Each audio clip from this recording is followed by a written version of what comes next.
लंबे समय तक वो इस गठबंधन में रही हैं, तो पार्टी के ख़िलाफ़ जाकर के या फिर पार्टी से अलग होकर के वो अपना इस तरीके का बयान कतई नहीं देना चाहेंगी जिसका उन्हें राजनीतिक नुकसान जो है। गठबंधन में दोबारा वापसी की उम्मीद की बात है, तो ये उम्मीद वाली बात तो नहीं बल्कि ये सुनिश्चित है कि वो जो है इसके आने वाले जो विधानसभा के चुनाव होंगे अब 2 साल 3 साल बाद उत्तर प्रदेश में, उसमें वो अखिलेश यादव के साथ ही चुनाव लड़ने वाले। नमस्कार, मैं नाज़मीन खान और आप देख रहे हैं SPN9 न्यूज। आप सभी का बहुत बहुत स्वागत है मेरे खास प्रोग्राम चुनावी अखाड़ा।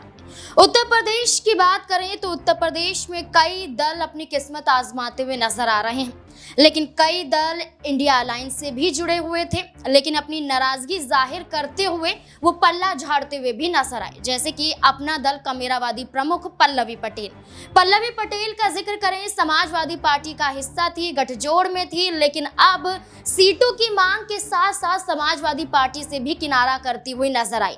उत्तर प्रदेश में कहा गया कि पल्लवी पटेल बहुजन समाज पार्टी के साथ जुड़ सकती हैं, इसके बाद कहा गया कि एनडीए के साथ भी जा सकती हैं, लेकिन पल्लवी पटेल ने एक अलग ही रास्ता अपनाया और AIMIM अध्यक्ष असदुद्दीन ओवैसी के साथ जाकर जुड़ गई। गठजोड़ ओवैसी के साथ देखा गया और जो पीडीए की विचारधारा पर चल रही थी वो अब पीडीएम की विचारधारा पर चल रही हैं और पीडीएम की विचारधारा के तहत उत्तर प्रदेश में एक नए बदलाव की चाह रखती हुई नजर आ रही हैं। लेकिन अभी तक ओवैसी और पल्लवी पटेल के बीच में सीट बंटवारे को लेकर कोई भी फैसला होता हुआ नजर नहीं आ रहा है। कहा जा रहा है कि पल्लवी पटेल 5 से 7 सीटों पर चुनाव लड़ सकती है, लेकिन औपचारिक रूप से घोषणा अभी तक नहीं हुई है। वहीं समाजवादी पार्टी अध्यक्ष अखिलेश यादव मुख्तार अंसारी के परिवार से मुलाकात करते हुए नजर आते हैं। मुलाकात भाई से होती है, मुलाकात बेटे से भी होती है और कहा जा रहा है कि एम फैक्टर को साधने के लिए भी अखिलेश यादव उत्तर प्रदेश में मुख्तार अंसारी के परिवार से मुलाकात कर रहे हैं। तो वही एम की विचारधारा को लेकर पल्लवी पटेल जो चल रही हैं वो अखिलेश यादव के समर्थन में उतरती हुई नजर आई, मुख्तार अंसारी के परिवार का सहयोग करती हुई देखी गई। ये भी कहा जा रहा है कि अफजल अंसारी हो सकता है कि पल्लवी पटेल के साथ आ जाएं, हो सकता है अखिलेश यादव के साथ आ जाएं। तो क्या पल्लवी पटेल जो अभी तक किनारा कर रही थी, गुस्सा दिखा रही थी, क्या अब समाजवादी पार्टी के तहत ही रहने वाली हैं? क्या समाजवादी पार्टी से जो दूरी बना ली है सिर्फ वो नाम भर की दूरी है? असल में पल्लवी पटेल समाजवादी पार्टी से बिल्कुल भी दूर नहीं है। इससे जुड़े हुए तमाम सवाल बनते मेरे सहयोगी अबरार मेरे साथ जुड़ चुके हैं। अबरार, क्या लगता है, पल्लवी पटेल का गठबंधन था समाजवादी पार्टी के साथ, अब टूट जाता है, लेकिन अभी भी पल्लवी पटेल के बयानों से जाहिर होता है कि वो समाजवादी पार्टी का ही हिस्सा है, तो क्या मान लिया जाए कि क्या ये गठबंधन दोबारा हो सकता है? देखिए, जाहिर सी बात है कि लंबे समय तक वो इस गठबंधन में रही हैं, तो पार्टी के ख़िलाफ़ जाकर के या फिर पार्टी से अलग होकर के वो अपना इस तरीके का बयान कतई नहीं देना चाहेंगी जिसका उन्हें राजनीतिक नुकसान जो है वो उठाना पड़ सके।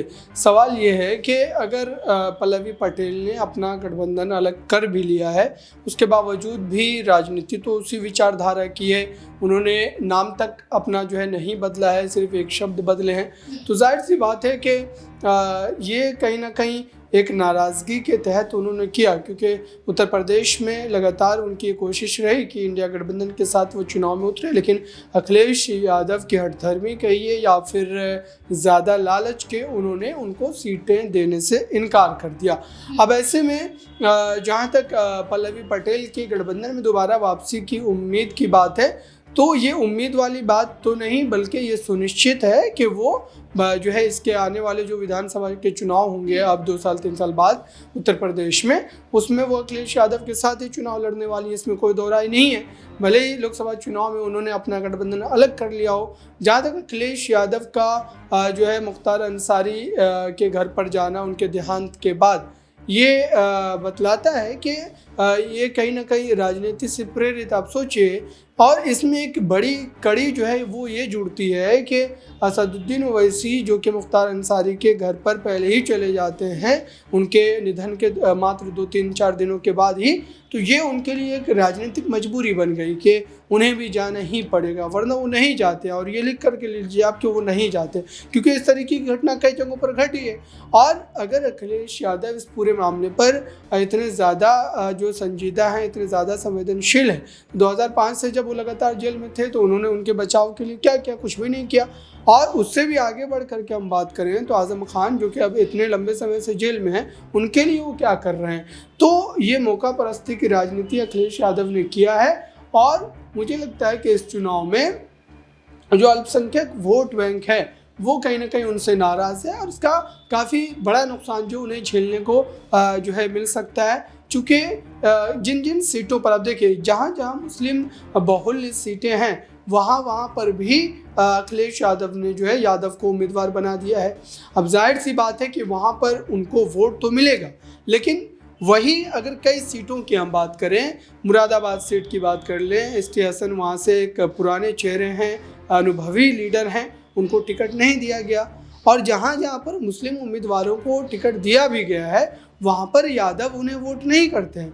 यादव फिर भाजपा की तरफ चले जाते हैं, यानी कि अगर उनके मनपसंद का उम्मीदवार उस सीट पर समाजवादी पार्टी से भी नहीं रहा तो वो फिर भाजपा की तरफ चले जाएंगे। और ये मैं व्यक्तिगत तौर पर इन तमाम चीज़ों को मैंने देखा है। कई सीटों पर इस तरीके की जब परिस्थिति पैदा होती है तो वो मुस्लिम प्रत्याशी को वोट करने के बजाय भाजपा की तरफ जाना चाहते हैं और ये हकीकत है।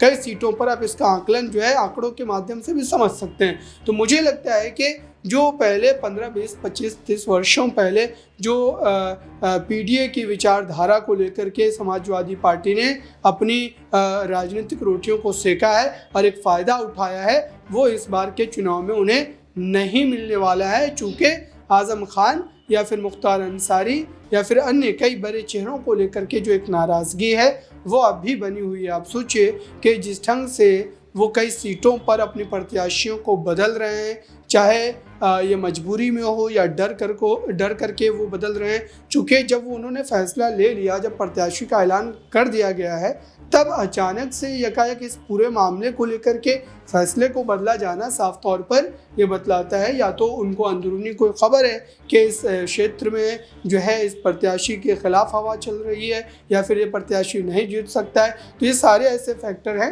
जिसको लेकर के ये कहा जा सकता है कि उत्तर प्रदेश में फ़िलहाल अखिलेश यादव के लिए ये मामला, या फिर आप कहें कि इस बार का जो 2024 का लोकसभा चुनाव होने जा रहा है वो इतने ज़्यादा आसान नहीं है। और इन तमाम बातों से आगे बढ़ कर के भी हम इसको समझने की कोशिश करें तो मुद्दे विपक्ष के पास नहीं है। अखिलेश यादव के पास मुद्दे क्या है? 63 या 62, 61 सीटों पर आप चुनाव लड़ रहे हैं। इतने सीटों पर अगर आप चुनाव लड़ रहे हैं तो आप कितनी सीटें जीतने वाले हैं, ये एक बड़ा फैक्टर ये रहेगा कि अगर अखिलेश यादव मुश्किलों में है तो पल्लवी पटेल का क्या कहेंगे, क्योंकि पल्लवी पटेल के पास इतने सांसद तो हैं नहीं, लेकिन फिर भी यहाँ 5 से 7 सीटों का दावा करती हुई नजर आ रही हैं। यहाँ तक कि समाजवादी पार्टी के सिंबल से विधानसभा चुनाव लड़ा, जीता भी, लेकिन आज के समय में वो कहती हैं कि इस्तीफा लेते हैं अगर अखिलेश यादव जी तो मैं देने के लिए तैयार हूँ, क्योंकि मैं अपना दल कमेरावादी सिंबल से जीती हूँ, ना कि समाजवादी पार्टी के सिंबल से। सवाल ये है कि अगर अखिलेश यादव कमज़ोर नहीं होते, अखिलेश यादव की राजनीति उत्तर प्रदेश में कमज़ोर नहीं होती, तो उनकी हिस्सेदारी में पल्लवी पटेल कभी भी अपना दावा पेश नहीं करती। चूँकि अखिलेश यादव की विचारधारा लोगों तक नहीं पहुंच पा रही है, पार्टी कमज़ोर हो चुकी है, मात्र मुस्लिम के भरोसे वो राजनीति कर रहे हैं और उसके बावजूद भी मुस्लिमों के साथ उनका इंसाफ नहीं हो रहा है। तो जाहिर सी बात है कि पल्लवी पटेल 7 क्या 12-15 सीटों का भी मुतालबा कर सकती थी, वो मांग रख सकती थी, क्योंकि आपके पास तो मात्र एक ही सांसद जीत करके जो आया था जो है उपचुनाव में जब मैनपुरी का हुआ था। तो ये तमाम ऐसे फैक्टर हैं जिसको लेकर के कहीं ना कहीं जो आपके साथी दल होते हैं वहाँ पर एक दबाव बनाने की कोशिश ज़रूर करते हैं। तो अखिलेश यादव चूँकि उत्तर प्रदेश की राजनीति में लोकसभा चुनाव के नज़रिए से कमज़ोर हैं, इसलिए भी पल्लवी पटेल को एक मौका मिला। और कोई भी पार्टी ये चाहता है कि कहीं ना कहीं उनकी राजनीति में दबदबा जो है वो और ज़्यादा बढ़कर के सामने आए। पल्लवी पटेल का कोई नुकसान नहीं होने वाला है, क्योंकि केंद्र की राजनीति में उनकी कोई बड़ी भूमिका है नहीं।